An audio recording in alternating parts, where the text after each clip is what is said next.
Bonsoir.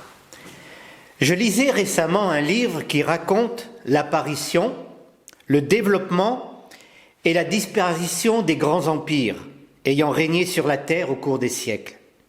Certains empires et empereurs étaient extrêmement puissants et craints du fait de leur cruauté et de leur violence. Mais maintenant, en 2021, où sont-ils ces derniers ? Dans des livres d'histoire ou dans quelques ruines éparpillées dans le monde. Et qui se soucie d'eux maintenant ? Qui se soucie d'un Alexandre le Grand ? Qui se soucie d'un Néron ? Où sont-ils maintenant ? Et cela me fait penser à ce passage écrit par un simple berger du nom de David qui nous dit, dans le psaume 103 au verset 15, « L'homme, ses jours sont comme l'herbe, il fleurit comme la fleur des champs. Lorsqu'un vent souffle sur elle, elle disparaît, et la place qu'elle occupait ne la reconnaît plus. »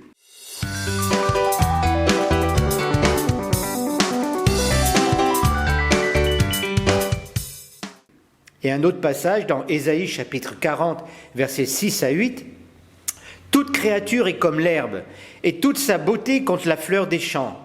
L'herbe sèche et la fleur tombe, quand le vent de l'Éternel souffle dessus. Vraiment, l'homme est pareil à l'herbe sèche et la fleur tombe, mais la parole de notre Dieu subsiste éternellement. »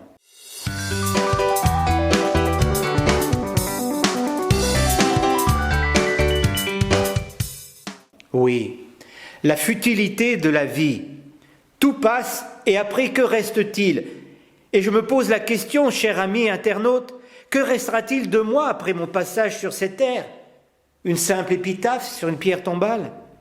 C'est la destinée de tout homme de naître, de vivre et de mourir, n'est-ce pas ? Puis-je vous poser une question, ou plutôt deux questions ?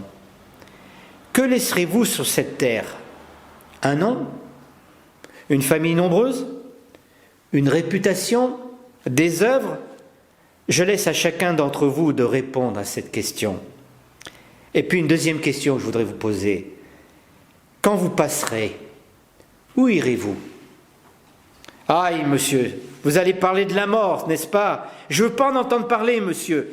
Pourtant, vous savez, la mort, c'est bien la seule égalité pour tous les hommes et les femmes. Personne ne peut y échapper. On essaye de la cacher, de ne pas trop parler d'elle, mais elle viendra un jour ou l'autre et nous devrons quitter cette terre et tout ce que nous possédons pour aller, point d'interrogation. Permettez-moi de vous apporter quelques versets de réconfort à travers ces passages. Dans l'évangile de Jean, au chapitre 5, verset 24, il est dit ceci. « En vérité, je vous le dis, c'est Jésus qui parle, celui qui écoute ma parole, qui croit à celui qui m'a envoyé, a la vie éternelle. Il ne vient pas en jugement, mais il est passé de la mort à la vie. »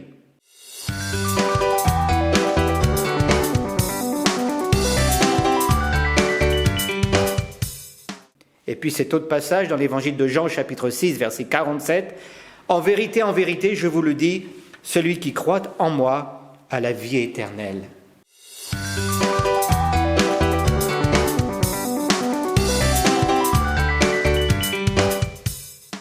La vie éternelle. Après la mort, c'est pas le néant. Je sais qu'il y a quelque chose. Et je peux vous dire, au moment où je quitterai cette terre, je sais où je vais. Je n'ai pas peur de la mort. Et même, l'apôtre Paul, quand il parle de la mort, je vous cite ce passage dans l'épître de Paul Philippiens, chapitre 1er, versets 22 à 24. C'est fou, mais je vous lis. En effet, écoutez, « Christ est ma vie, et mourir représente un gain. Cependant, s'il est utile pour ma tâche que je vive ici-bas, je ne saurais dire ce que je dois préférer.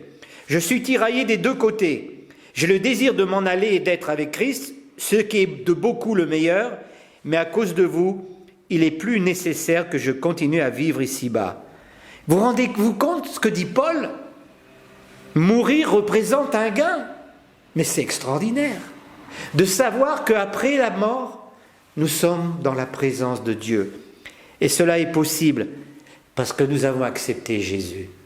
Peut-être avez-vous peur de la mort, ou vous n'aimez pas tellement en entendre parler, mais je veux vraiment vous dire ce soir que si vous croyez en Jésus, vous avez la vie éternelle.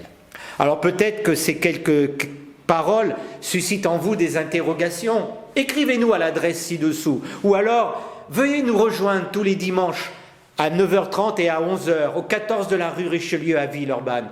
Vous serez le bienvenu.